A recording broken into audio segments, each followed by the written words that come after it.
कि मिल का भोंगा है? अबे मिल का भुआ नहीं है, लोगों ने मार मार के मेरी कितनी खराब हालत कर दी। खाने को भी कुछ नहीं दिया, कुछ खाने को दो ना। ए भिखारी चुप, मैं तेरे खाना खिलाऊं, पानी पिलाऊं, चल उठ सोफा पर से उठ। अरे मियाँ, भीख मांगने का कोई वक्त होता है। आधी रात को भीख मांगना है, शर्म नहीं है? अरे इतना जुल्म मत करो यार। ये लो भाई, ये पैसे रख लो और जाके किसी होटल में खाना खा लो। जाओ भाई, ये शरीफों का घर है। तू मेरा भिखारी समझता है? तू भिखारी, तेरा बाप भिखारी, तेरे बाप का बाप भिखारी। अरे अरे अरे अरे हमें ऐसा आभास हो रहा है ये वाणी हमारे श्रीमान जैसी है भैया। अरे हमहू के लगे थे कि हमारे साहब बोला थे। अब मैं तुम लोगों को गोली मार मार के तुम लोगों की खटमल जैसी हालत कर दूंगा। आराम करो, मैं इस घर का मालिक विद्यापति सेठ बोल रहा हूँ। अंकल ये आपकी ऐसी हालत किसने कर दी? किसने कर दी? तू इधर आ जी। उल्लू के पट्टे, तूने मुझे उसकी रिक्शा में क्यों बिठाया? अरे वो मुझे खंडर में लगे साहब। अचानक उसके साजिंदे आ गए। अंकल साजिंदे? अबे वो घटिया कव्वाल है, उसने और उसके 150 साजिंदों ने मिलकर वो मुझे चैरिटी शॉट मारे। ऐसा मारा जैसे साले वेस्ट इंडीज और ऑस्ट्रेलिया के बैट्समैन बांग्लादेश के बॉल की पिटाई कर रहे हो, मार मार के। शायद मैं उसको जानता हूँ। तू जानता है? हाँ। तू मुझे इसका पता बता, मैं तेरे पैर पड़ता हूँ, तेरे पैर को अपने सर पे लगाता हूँ। अंकल पैर तो यहाँ है। ओह, मैं तेरे पैर पड़ता हूँ। क्या कर रही? एक बार पता बता दे, मैं उसको 700 साल के लिए अंदर करा दूंगा। 700 साल ज्यादा है, चल 70 साल के लिए अंदर करा दूंगा। 70 साल का होता है। अबे तेरा बाप लगता है क्या? मैं कितने भी साल के लिए अंदर कराऊंगा। कुकू जी, हाँ ये सब क्या हो रहा है? हाँ, किसे अंदर कराने की बात हो रही है? बेटी, मेरे कपड़े गंदे हो जाएंगे। कौन है ये? डैडी? इस किस्म के डैडी? इस किस्म के डैडी? डैडी की भी किस्म होती है? अबे लानत है इसी जिंदगी पर यार। मत ले बेटा, ये जब इंसान का बुरा टाइम चलता है ना, तो उसकी खटिया में से खटमल की जगह बिच्छू निकलते हैं, हवा में मच्छर की जगह सांप तैरते हैं। सब ने मिलकर मेरे को डस लिया, लानत है इसी जिंदगी पे यार। लेकिन आपकी ये हालत? तू चिंता मत कर बेटी, मैं ठीक हूँ। पैसे वापस कर, मैं ठीक हूँ। तू कैसी है बेटी? मैं ठीक। मर गई भाई, ये मोटा क्यों पीछे पड़ा हुआ है? ये भगवान, ये गॉड, अल्लाह बचा ले। हवलदार साहब, ये मोटा मेरे पीछे पड़ा हुआ है। हवलदार जी, ये लड़की मेरा पॉकेट मार के भागी है। हवलदार साहब, ये झूठ बोलता है कि मेरी इज्जत का ढक्कन खोलना चाहता है। ढक्कन? कैसा ढक्कन? कौन सा ढक्कन? जरा मुझे भी खोल के दिखाना। मुझे भी खोल के दिखाना। ए चुप बे।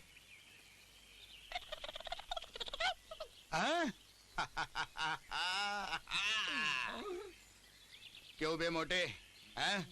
बगीचे में एक शरीफ औरत की इज्जत लुटता है? विश्वास कीजिए हवलदार साहब, इसने मेरा पॉकेट मारा है। आप इसकी तलाशी लीजिए।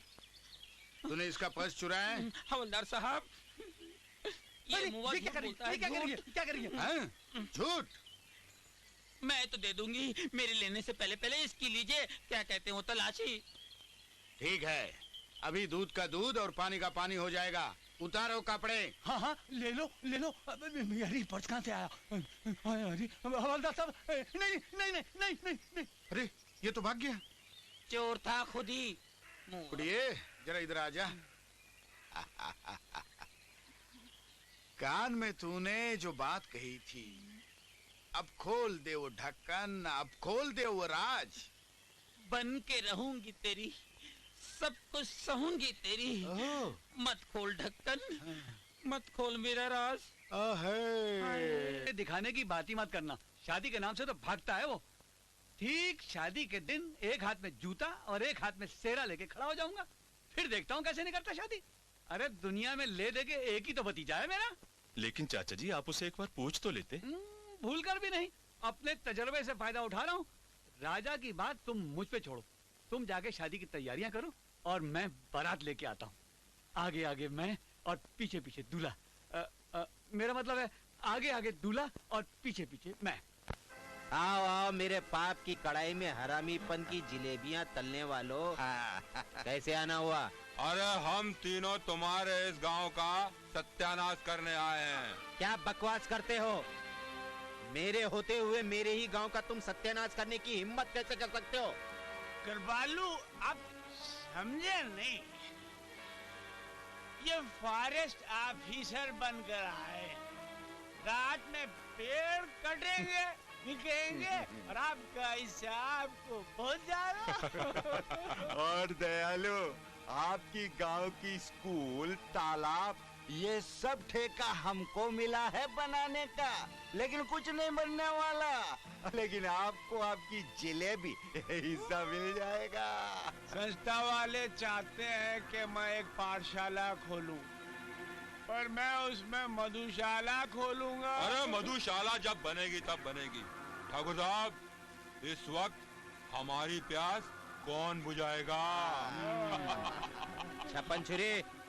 हाय, मेरे सैया को लागे न नजर बुरी, हुक्म करो सरकार। अबे नजर के बच्चे, शहर से हमारे मेहमान आए हैं, किसी ऐसी चिड़िया का बंदोबस्त करो जिसके पर अभी तक किसी ने ना नोचे हो।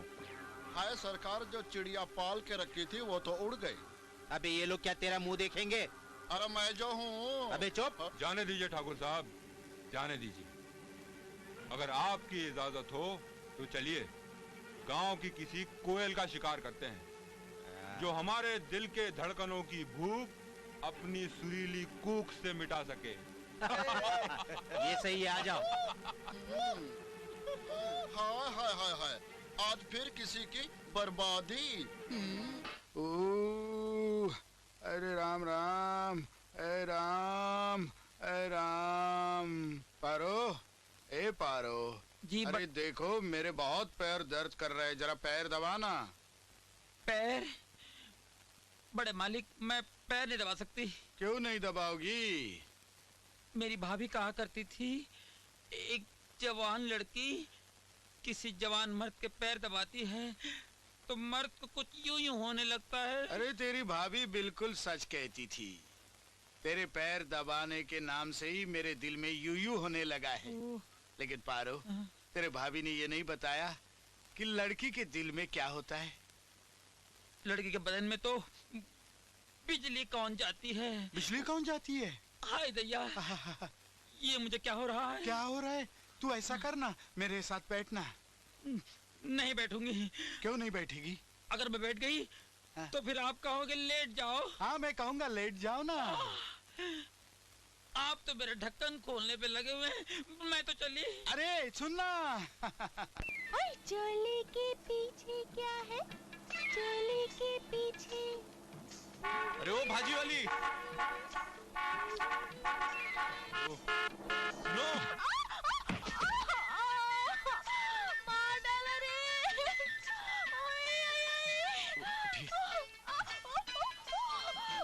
मर गई रे। माटी मिले तेरे बदन में, कीड़े पड़े तुझे। भरी जवानी में मेरी कमर तोड़ देना।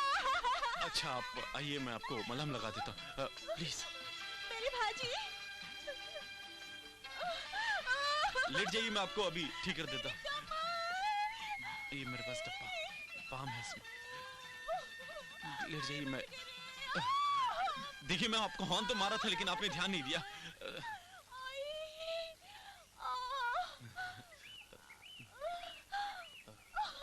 अब तो ठीक लग रहा है। और लगाओ ना। बस करूं? अरे बाबा, और लगाओ ना। एक तो धक्का मारते हो, ऊपर से बाम लगाने में कंजूसी करते हो। देखिए, अब तो दवाई भी खत्म हो चुकी है, अब आप अपने घर जाइए। लेकिन मुझे दर्द हो रहा है ना। घर जाते जाते आपका सब कुछ कम हो जाएगा, अब आप जाइए। अरे घर की बात छोड़, पहले तो ये बता, तू है कौन राजा? जिस दिन मेरी असलियत का पता लगेगा उस दिन छक्के पर छक्के लगेंगे रानी जी। अरे तुम्हें मेरा नाम कैसे पता चला? जरूर तुम कोई पुलिस वाले हो। क्यों? और मुझे भी लगता है कि तुम किसी डाकुओं के गिरोह से मिली हुई लगती हो। सबूत मिल जाएगा तो तुम खुद पकड़ के अंदर कर देना। सबूत तो तुम दोगी, और जिस दिन तुम जेल के अंदर जाओगी और उस जेल का जेलर सिर्फ मैं रहूंगा, तो तुम जेल के बाहर नहीं आ सकती, समझी क्या?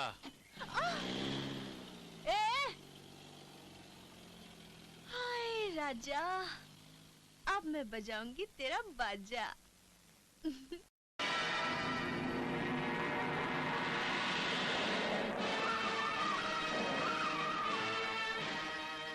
इतना भयानक खून, लेकिन क्यों? क्या तुम में से कोई बता सकता है कि ये कत्ल कैसे हुआ? साहब, ये आदमी जानता है, इसने अपनी आंखों से कत्ल होते देखा है। तुम कत्ल के वक्त यहाँ क्या कर रहे थे? हुजूर, मैं यहाँ से गुजर रहा था, अचानक महारानी तूफान की तरह घोड़े पे आई और इसका कत्ल करके चली गई। मैं देखता रह गया। और कुछ देखा या सुना तुमने? हुजूर, महारानी ठेकेदार से कह रही थी कि अब वो दूसरे साथी शेर सिंह को जिंदा नहीं छोड़ेगी, और ये भी कह रही थी कि अपने साथियों से मिलके दुश्मनों से गिन गिन के बदले लेगी। हुजूर, क्या तुम बता सकते हो कि ठाकुर के कौन कौन से साथी यहाँ पर? सुना तो है हुजूर, फतेहगढ़ के ठाकुर के यहाँ उनका अक्सर आना जाना रहता है। इस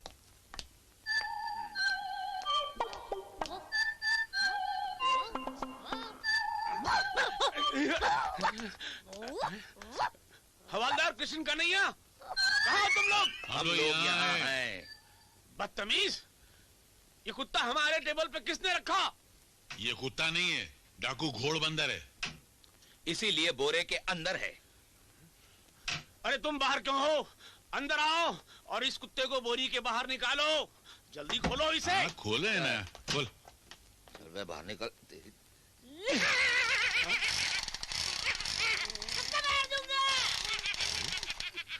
सर, आप इतने मनहूस तरीके से उदास क्यों हो रहे हैं सर? हाँ सर, क्या ये आपके पिछले जन्म की बिछड़ी हुई औलाद है? नहीं, मेरा बाप है। क्या?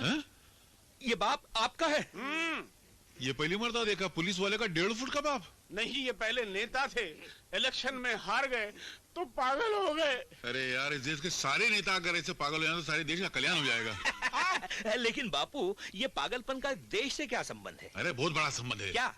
जैसे आधे बाप का पूरे बेटे से, उसी तरह ये आधे नेता जिनके दिल में कुछ होता है, जबान में कुछ होता है। Shut up, shut up! हम तुम दोनों को अभी ट्रांसफर कर देंगे। अरे कर देना। बता दूं? हाँ बता। हम भी यही चाहते हैं, क्योंकि हमें ऐसे इंस्पेक्टर के हाथ के नीचे काम ही नहीं करना। जिसका हाथ गंदा हो और जिसके सर पे उसका बाप बैठा हो। वो भी ट्रिपल रोल में। आधा पागल, आधा बेवकूफ, आधा नेता। Shut shut shut shut shut up! तुम दोनों अभी इसी वक्त ट्रांसफर। अबे पहले बंदूक तो उठा, भिंडी गई।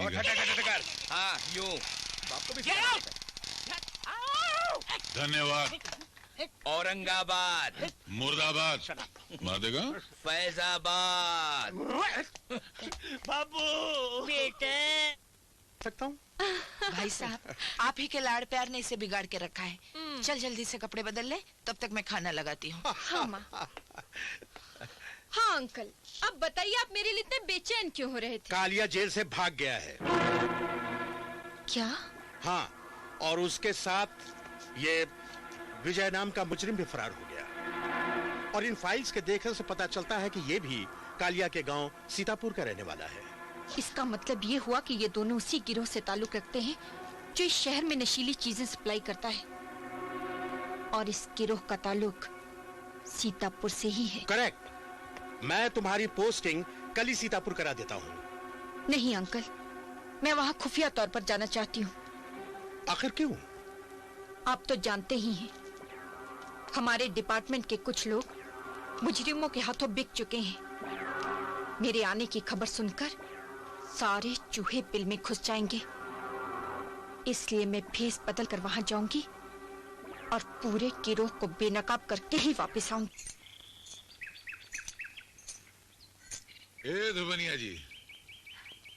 बोलो सिपैया जी। आई? तुम्हारी मुझे कहाँ गई? मुझ जो है ना, मोहब्बत के रास्ते में पूंछ का काम करते तो मैंने टणक साफ कर दिया उसको। अरे कब तक अपनी जवानी की पालकी लेकर ऐसी भटकती रहोगी? मेरे दिल का दरवाजा खटखटाओ, कीवाड़ खोलो, चुपके से अंदर आ जाओ। क्या ख्याल है? पिताजी, एक जवान लड़की के साथ नैन मटक्का करते हुए आपको शर्म नहीं आती? जवान हूँ इसलिए जवान लड़की के साथ नैन मटका रहा हूँ। ये क्या हुआ? आपकी मूंछों को क्या गोरेगांव की भैंसें चढ़ गई? नहीं, उसमें 2 सफेद बाल आ गए तो लोग समझो मैं तेरा छोटा भाई हूँ, तो मूंछ कटा के मैं तेरा बेटा बन गया। यानी आप सींग कटा के बछड़ा बनने के चक्कर में? नहीं, बछड़ा कटा के सींग बनने के चक्कर में हूँ। अपनी शक्ल आईने में देखिए बापू। शक्ल आईने में वो लोग देखते हैं जिनकी शक्ल खराब होती है। डर गया ना? उल्टा आईना मुझ में शक्ल देखता है। एक और तो मैंने आईने में शक्ल देखी तो शर्मा के टूट गया। नहीं बापू, धोबनिया से शादी मैं अबे चल चल, तेरे बाप ने कभी शादी की थी? मैं करूंगा। नहीं पिताजी, मुझे माँ की नहीं बीवी की जरूरत है। मुझे भी बहू की नहीं, बीवी अरे की अरे जरूरत मेरी है। बात तो सुनो।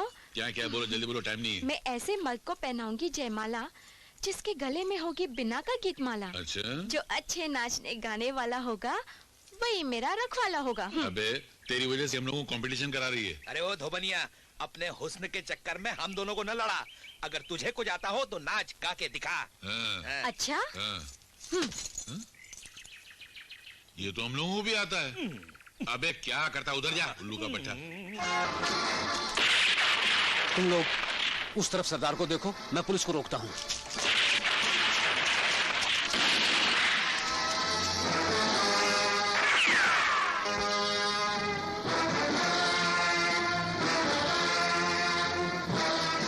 साहब साहब, ये चिट्ठी पढ़िए साहब।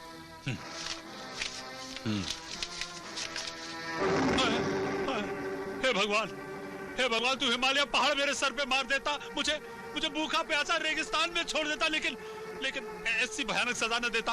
अब क्या होगा साहब, क्या होगा? होगा क्या होगा? सिपाही किशन और हवलदार कन्हैया के आते ही ये थाना बन जाएगा पागल खाना। बेवकूफी की बातें करने वाले, तुझ पे लगी है किसी गधे की छाप? ये सब कहने से पहले ये मत भूलिए कि मैं हूँ बेटा और तुम हो मेरे बाप। मैंने पिछले जन्म में जरूर किया होगा कोई पाप, इसीलिए इस जन्म में बनना पड़ा तेरा बाप। तो फिर देखते रहिए आप। लेकिन आज आपको बताना होगा कि हर महीने हम अपना तबादला इस थाने से उस थाने, उस थाने से उस थाने, उस थाने से उस थाने क्यों करवाते हैं? ये बात अगर तुझे बताऊंगा ना तो तेरी समझ में नहीं आएगी। अच्छा यूं। पिताजी। तुझसे 1000 मर्तों का ड्यूटी पर मैं सिपाही किशन हूँ तो हवलदार का नहीं है। लेकिन पिताजी, ये ड्यूटी के वक्त हमेशा आप ये रिश्तों का कनेक्शन काट क्यों देते हैं? जनता की सेवा करने वाले अपना फर्ज निभाते हुए अगर रिश्तों का कनेक्शन रखेंगे तो जनता की भलाई के बारे में सोचने के बजाय अपने बेटे की भलाई के बारे में ज्यादा सोचेंगे और जनता का बेटा गर्क हो जाएगा। समझ गया? पिताजी, अगर मुझ में इतनी समझ होती तो मैं आपके घर पैदा क्यों होता, किसी राजा के घर जन्म लेता। मनहूस, अगर तू किसी राजा के घर में पैदा होता तो जानता है क्या होता? क्या होता? राजा को भी कंगाल कर देता। पिताजी, यही दुआएं तो मैं आपके लिए मांग रहा हूँ, लेकिन कबूल नहीं होती। और होगी भी नहीं। क्यों? क्योंकि जब तू पैदा हुआ था ना तो मैंने तुझे तेरी माँ का दूध नहीं पिलाया था, तो फिर सांप के अंडे खिलाए थे। और सांप कितना भी जहरीला क्यों ना हो मगर नेवले का कुछ नहीं बिगाड़ सकता। अरे थैंक यू पिताजी। नहीं पिताजी, सांप आप और नेवला में। ताली तू मार चुका है इसलिए तू सांप मैं नेवला। पिताजी।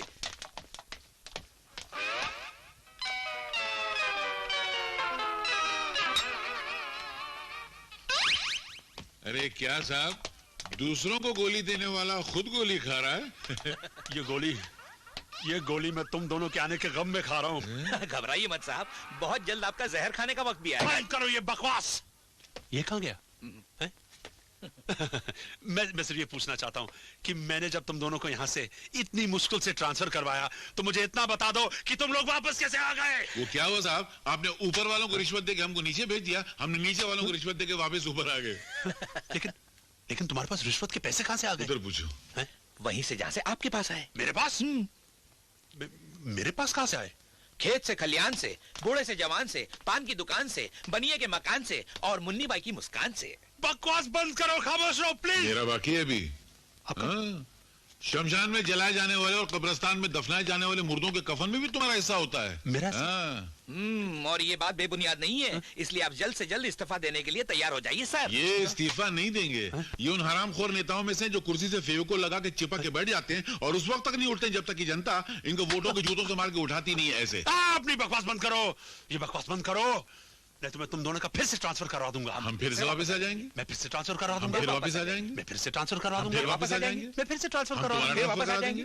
मैं वापस आ जाऊंगा। फिर वापस करा देंगे। मैं वापस आ जाऊंगा। हम फिर वापस करा देंगे। मैं वापस आ, हम तुम्हारा फिर से ट्रांसफर करा देंगे। हम तुम्हारा फिर से ट्रांसफर करा देंगे। हम तुम्हारा फिर से ट्रांसफर करा देंगे। वापस